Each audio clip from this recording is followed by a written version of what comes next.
This episode of Hack Circus is supported by Squarespace, the all-in-one platform that makes it fast and simple to build your own professional website and online shop. For a free trial and 10% off, visit squarespace.com and enter the offer code CIRCUS at checkout. A better web starts with your website.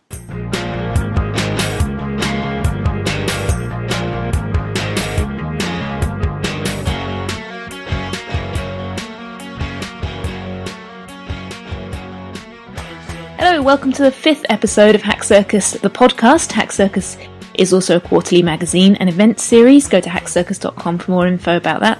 This episode I talked to Warren Ellis, familiar name to many of you. He's a writer. He writes novels and comics and screenplays, and he's also a public speaker. I met him actually through a conference that we were both speaking at in 2012 called Improving Reality. He has lots of ideas about the future and technology and comes from a quite sort of creative perspective rather than a technological one.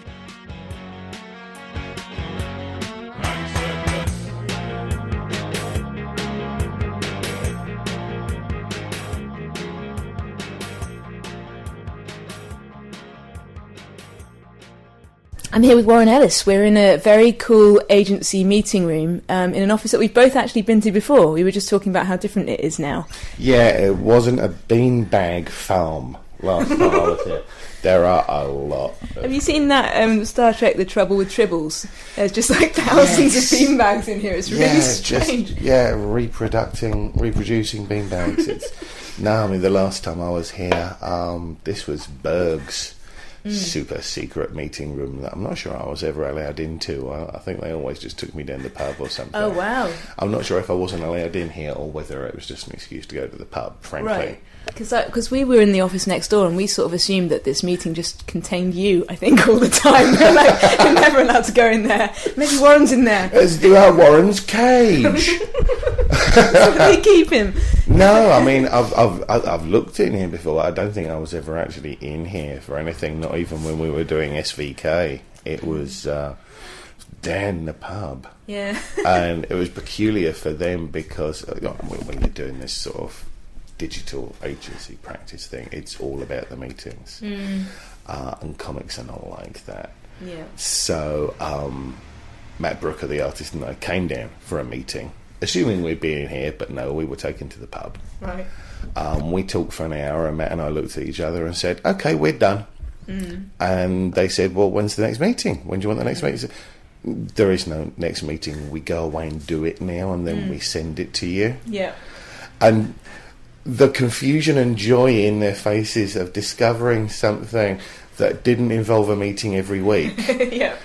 But also the flailing of, but there won't be a meeting every week. How will we know something's happening? Yeah. And well, when we send it to you, that was it. And it was a little odd for them. We should explain this is a comic that you wrote specifically for Berg to distribute and produce.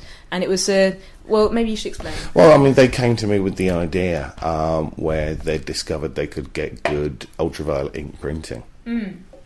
And they had an idea of doing a comic that had two levels, two layers.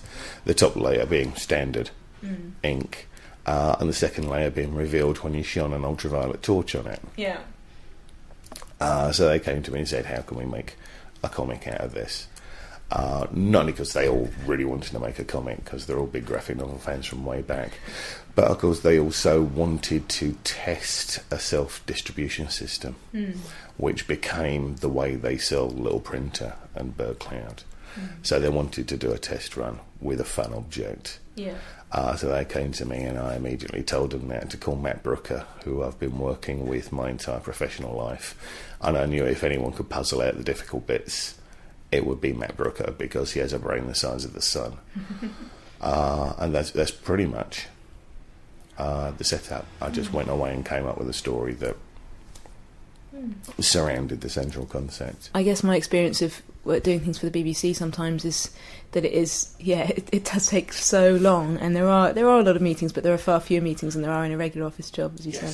But and also, I mean, that's the BBC, which is a rule unto itself. Yeah, that's true. Yeah, but I've seen quite a few of your sort of tweets and internet messages are quite frustrated with. You'll sort of go, "I'm just flying to Hollywood for this meeting," and just be quite frustrated with the Hollywood process as well of working on films. Is it a nightmare? Do they give you?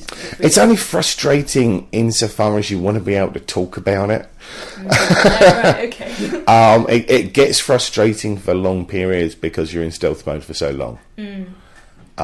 And it feels like you've disappeared from the world. Right. Yeah. I mean, this is what drives TV writers crazy. It's why a lot of TV writers actually moved to comics a few years ago. Not only are you in stealth mode for most of the time, but if you're a professional television writer, you'll probably work in what's called a writer's room, which can be, as far as I know, like up to 12 bloody people, and you're all breaking stories every week, as they call it. You're generating and breaking down the stories between you, and then one of the writers' room will be designated to write that week's episode, right. And then someone else will probably rewrite it. So it's great if you love writing and if you love that collaborative process, but I think most TV writers get to the point where they say, I would just like something to come out now with my name on it that I wrote. For me, it's just the fact that I've got 5 or 6 things in development over there that I can't tell anyone I'm doing, so it feels like I've disappeared from the face of the planet. That gets frustrating.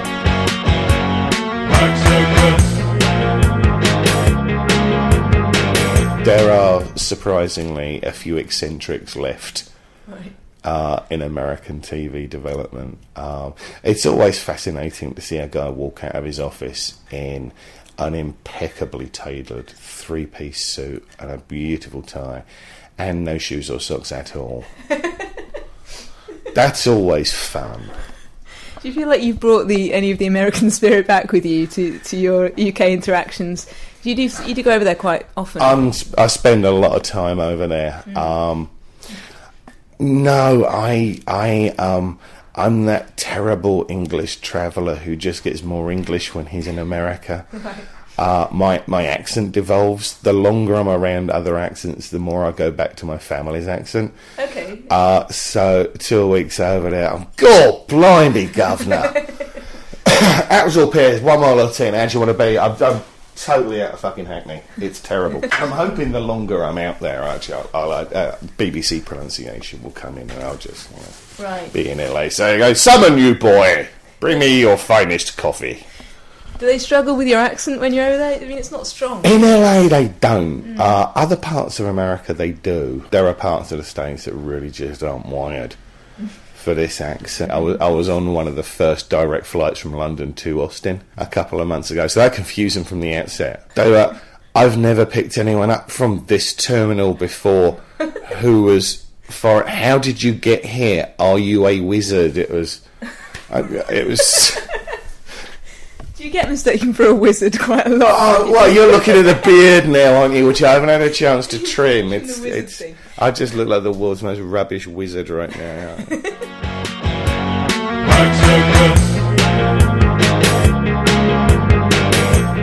As someone who kind of writes and thinks in a very individual way, and you're sort of promoting, I would say, individual creativity and originality. How do you reconcile the idea that so many people are sort of look to you for the ultimate word on things? Horrible, isn't it?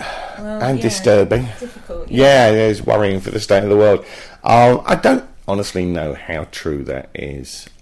And even if it was, there's nothing you can do about it. Once the work is out in the world, you can't decide how it's going to be taken. Yeah. You can't assert authorial intent over everything, let alone what people might take away from the work in terms of what I'm like. There is always a disconnect between you and the person your audience thinks you are. Yeah.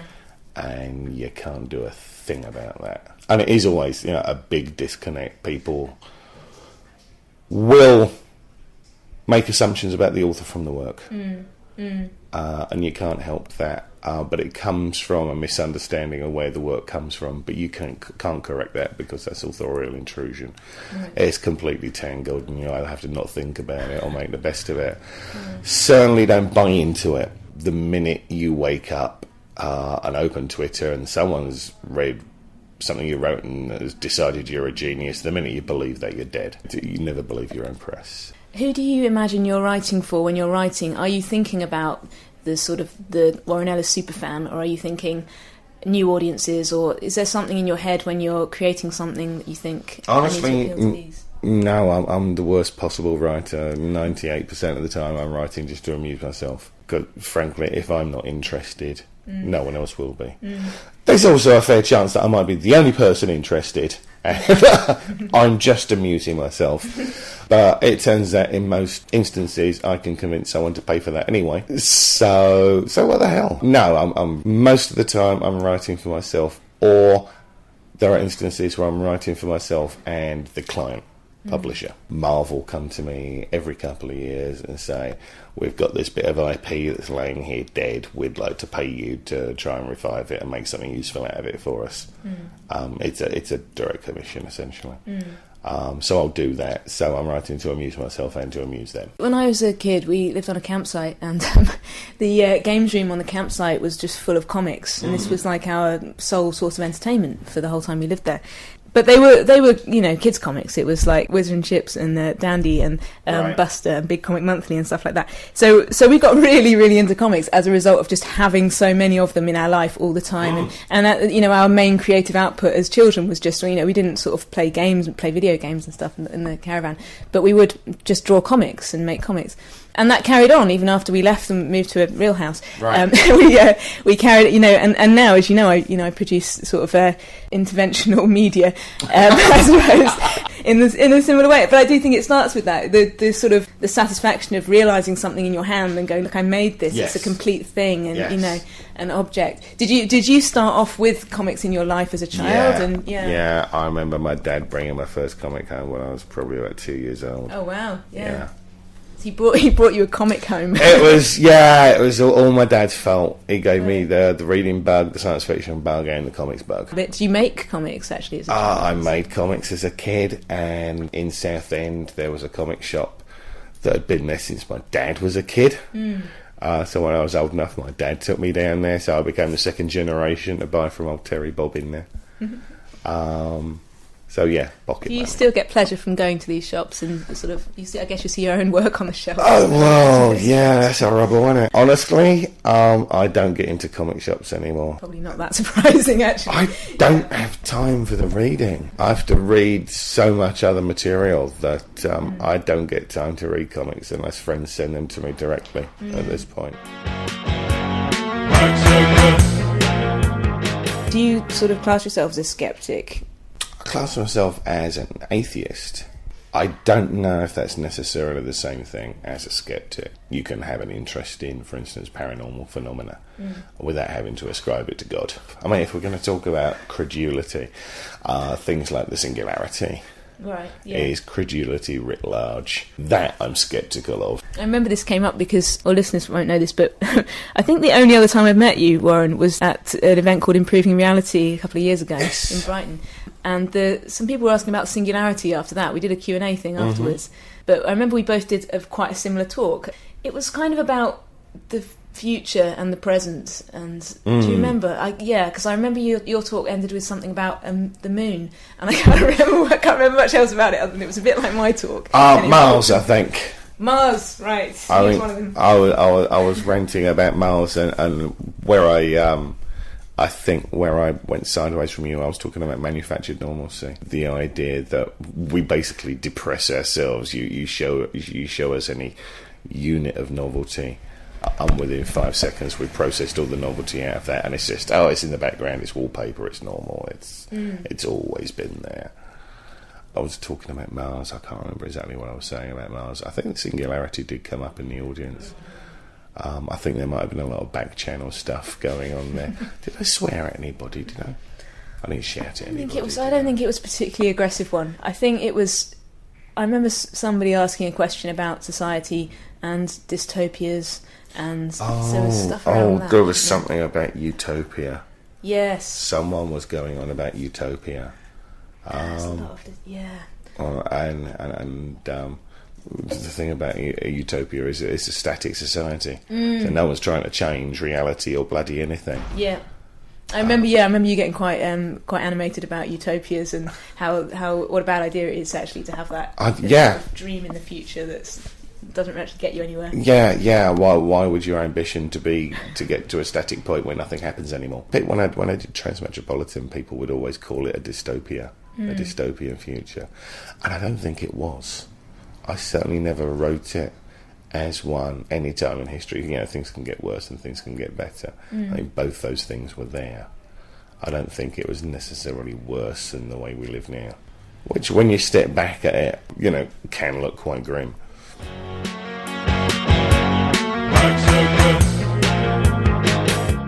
This episode of Hack Circus is supported by Squarespace, the all-in-one platform that makes it fast and simple to build your own professional website and online shop. The easy-to-use drag-and-drop tools, responsive designs, and 24/7 customer support teams based in New York and Dublin mean you can create a beautifully designed website for as little as £5 a month. This includes a free domain name when you sign up for a year. When you decide to sign up for Squarespace, make sure you use the offer code CIRCUS to get 10% off and to show your support for Hack Circus. No credit card required. Start building your website today.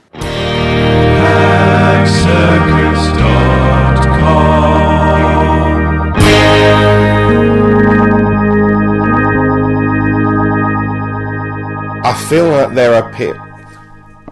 there are periods in any field where things just get really, really fucking boring for what seems like a really long while. If I'm going to date myself with musical references, it's the lull before punk, or it's the Stock Aitken Waterman years before house. Right. There is also always that period of absolute banality before something explodes. I say always. I think maybe the internet might have changed that, but let's use it as a yardstick, because it feels like it to me right now, just in technology. I just think this is, for all the genuinely interesting things going on at the fringes, what everyone's talking about and thinking about right now, it's really kind of dull, and it's the equivalent of all those 70s folk singers who sang about eating granola in the mountains.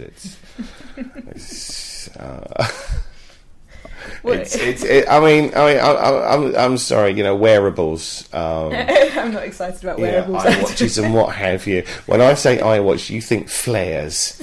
It's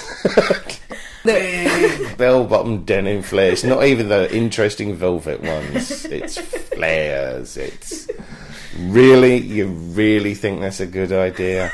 Are you sure that's just not going to look shit? I always think that geeks should sort out wearable clothes before they start worrying about wearable technology, personally. In the last week, there was one day last week where I saw tech writers refer to both wearable glasses and, I swear to God, wearable shirts. He's talking about some shirt that's shot through with sensor devices. Yeah. And Wi-Fi and what have you, but wearable shirt. That's what he called it. And that's when you're deep in the tedium condition when you can only call a shirt wearable because it's got Wi-Fi. And the internet's boring. I'm sorry. The internet is not what it was. It's siloing out. It's lots and lots. I mean, I've no issue with walled gardens per se. I think most internet users, given a choice, will choose a walled garden. But when content and services particularly start falling into hard-walled silos, where they can't talk to each other and you can't cross between them, then there's in this day and age, there's a degree of trouble there. And it makes things duller, not least because things become less personal. Things are less touched by the characters of the people who built them and use them. You have kind of a long history of using the internet creatively, I think, anyway. So you're sort of saying how the internet's quite boring now. Did you feel excited about it when it started and sort of optimistic? A lot of people sort of, I felt like this, wow, the internet, that's amazing. The idea you can talk to anyone, anywhere in the world and put stuff on and other people can see it on their computer. Yeah. It was just mind-blowing. Absolutely. Wasn't necessarily optimistic, but I was very, very interested. And it was great for me professionally too, because I worked out back pre-internet. This is a phrase I have to use a lot lately. It makes me feel very, very old. Pre-internet, the way to build an audience in comics was to go to America and to hit every single convention and press the flesh, which sounded, at the time, and I was a new dad, it sounded both time-consuming and very expensive. And the internet was starting to happen, so I sat and thought, hold on, maybe I can do something with this 1,200 baud modem, because that's what I started with. It was barely a modem at all. Using pigeons would have been faster. So I started experimenting with that. And I discovered I could maintain a growing presence without actually having to leave my office. So, without the internet, the first 5, probably 10 years of my career would be very, very difficult. I've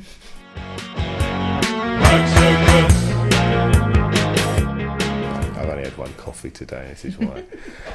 I'm actually, I can feel my brain like pausing and flicking over gears between thoughts.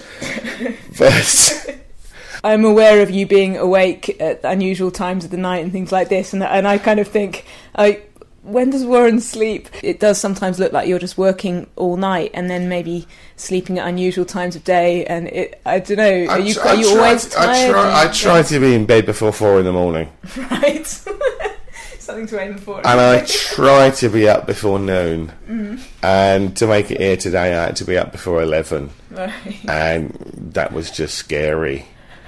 I'm not used to seeing the sun that low in the sky on the other side there. It was a bit eerie, frankly, a bit post-apocalyptic 80s movie for me. I'm trying to finish this thought that's just slowly crawling down the tracks of my mind. I've had 1 coffee and 2 cigarettes. I'm barely alive, Leila, and it's your fault. Oh, I'm sorry.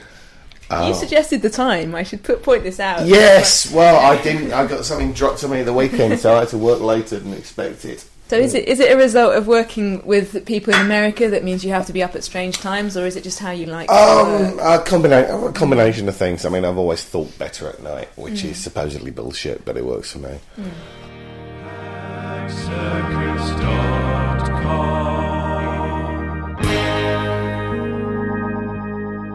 Now I have to be available for the phone for LA, and then of course I had a kid, and kids don't really like sleeping when you want them to, so there were a lot of late nights in the office with her laid in my left arm while I'm typing in my right hand. Yeah. Between all that, mornings I'm just completely broken for now. That's the strange thing about travel, because it takes me a while to go back to what I find comfortable. So I'm actually getting up at like 9 o'clock in the morning in Los Angeles. Yeah, it just feels wrong on a genetic level.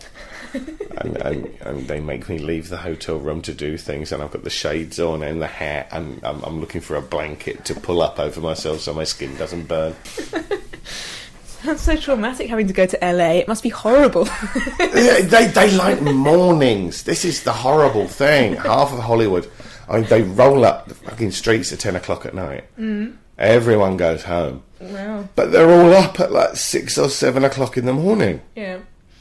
I had to go to a pre-breakfast meeting once, and I had the shakes. My bones were cold. I'm shuddering in the corner. You're all right.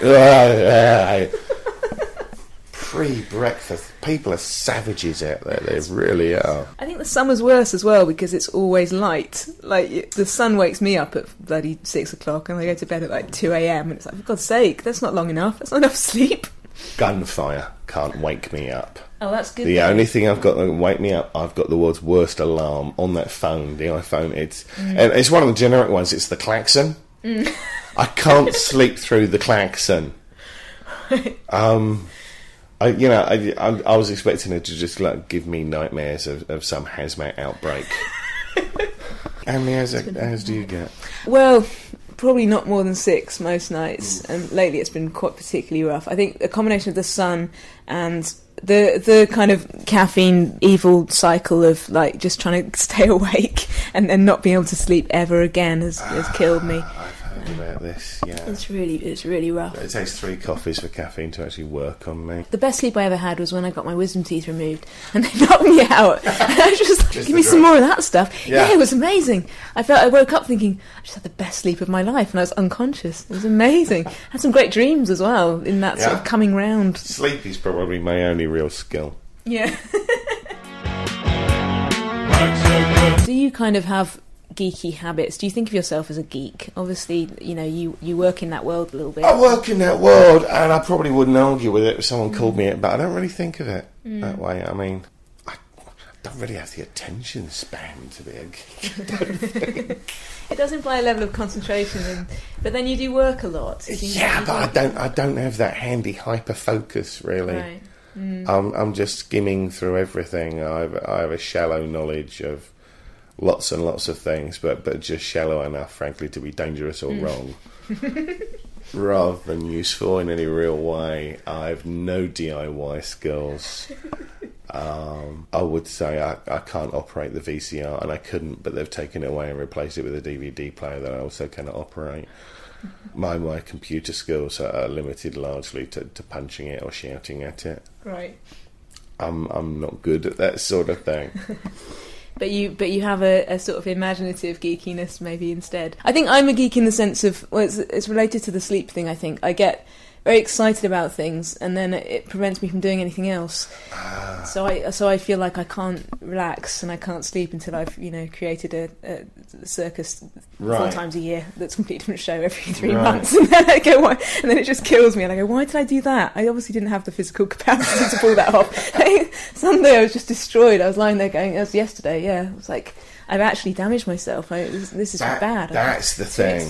That's the thing. Physical capacity is something I'm very aware of, because I collapsed in my early 30s.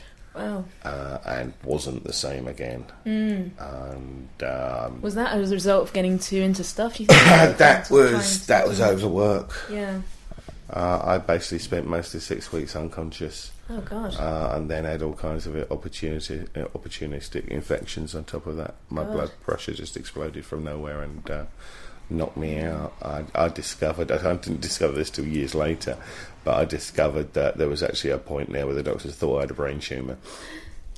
So what happened? You just, or maybe you don't want to revisit it in great detail at this point.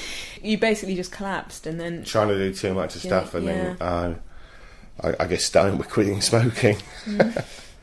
I had really, really strange physical reactions to quitting smoking, and then the overwork and various other kinds of stress. And you smoke again. You mentioned you've been smoking this morning. I remember that about when we did that talk at Improving Reality, and we sat outside, I think, because you and Rebecca Kill, an amazing DJ, and you were both smoking, and I was like hanging out with the smokers, hanging out with the cool kids outside school. Hanging out with the cool kids. Did I say that? Yes, you did. Right. That's certainly how I felt at the time. Yeah, 2 middle-aged smokers with slight hangovers, and we were the cool kids. That's a grim indictment of the audience at Improving Reality, I think. They were much cooler people than us then. I remember you both sort of storming around the green room looking for coffee and stuff, and going, there's nothing here. They've given us some water. Yes, that's right. I remember you coming in. Yeah. Yes. And I was like, I remember turning, I was bent over and I turned around and I saw this pair of extremely elaborate high heels. It's probably the shoes I'm wearing right now, actually. When I came in, I thought they're very similar to the ones I first saw you in. Odd hotel they put us in. Oh, I know. I was just thinking about that this morning. That's right. We were trading photos, weren't we? Yeah, we were in a... Listeners don't know, there's a hotel in Brighton called the My Hotel, which I think I've since subsequently realised is actually a bit of a legendary hotel in Brighton, because it's where a lot of conferences is that right? Get put up. But it's like every room has a different sort of psychedelic 60s theme, and there's like a weird light that changes colour. And there's wall hangings. Weird 90s murals. We were laying in different rooms in our beds. Just taking photos of what we could see and emailing them to each other, because I think we were Instagramming them. I think it was a public sort of exchange. I'm not sure. I think we emailed Maybe a couple. Not at that point. It was just this 90s nightmare. sort of vaguely post-rave indie oranges and Buddha murals and... Was it? The lights were like sort of lava lamp things, and there was sort of multicoloured carpets, and the Buddha murals were weird, and there were weird textures. You know that Pet Shop Boys album with the sort of Lego style raised bump? There was a floor like that. Yeah. It was like being in one of those like smart drugs bars in West London in 1994. You know, it was a weirdly optimistic time, the 90s. It was. I mean, you don't want to use the phrase "more innocent." Only when you listen to Britpop and stuff now, it seems like a child's view of the world somehow. Yeah. I mean, which came out of the post-rave stuff, the smart drug stuff. I mean, Terence McKenna giving talks at raves. It was. I mean, if you want to talk about scepticism and credulity, there was an interest in and acceptance of the mystery. It didn't have to have a solution. The X-Files were as bad as not knowing where they were going as Lost was in the thousands. But the X-Files, it was accepted, and Lost, everyone got pissed off because it wasn't all solved at the end and everything wasn't fine. Yeah. We're more interested in this day and age in being rescued from the mystery. We have a different sense of what comes down from the sky these days. Which is, I mean, going back to comics and superheroes, it's why superhero movies, I think, are such a big business, because they are at the heart of their rescue fiction. Which we were less interested in the 90s. We were more interested in seeing what's out there or just getting a hint of what's out there. These days, we feel like what's out there is coming to get us. It might not even be necessarily frightening that these kind of massive megacorps are taking over everything. Well, yes and no. Do you want to have a Facebook account in order to use government services? No. Like healthcare or police or fire. Yeah. Or even simple, council stuff. Do you want a Facebook account in order to have to have your rubbish taken away on Thursday morning? Yeah, fair enough. Let's try not to let that happen. Yes. Do you want to have a Facebook account in order to use your phone? Yeah. At the moment, it is almost at that stage already. To be fair, it's I wrote a story. I wrote a story for Vice a couple of years ago, and I think the last line was, everything was fine apart from the fact I had to use a Facebook.gov account for everything. Yeah, if you're looking for a dystopian condition, I think Facebook.gov. Yeah. Yeah, I think would probably fit the bill. It's like, I try not to think about these things too much, and as a result, I just think, it's not going to happen. It's not that threatening.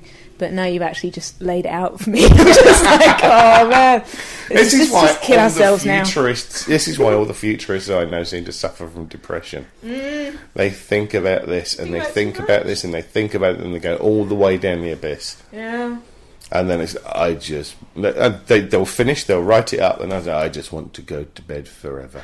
I told a friend of mine who's probably my geekiest friend that I was going to be talking to you today, and I said, what should I ask Warren about? And he said, whiskey. So I think I was just going to say to you, like, what whiskey do you recommend? Oh, Springbank Campbelltown. Any bottling, but if you can fool someone into paying for the 31, that'd be worth it. But frankly, Springbank Campbelltown is wonderful. Any. Okay. Bottling. Oban at 12 is also very good. This is something I could probably go on about for... Well, I feel like I should let you go because you have another appointment. I do. But I need to get something to win. 10 to 3.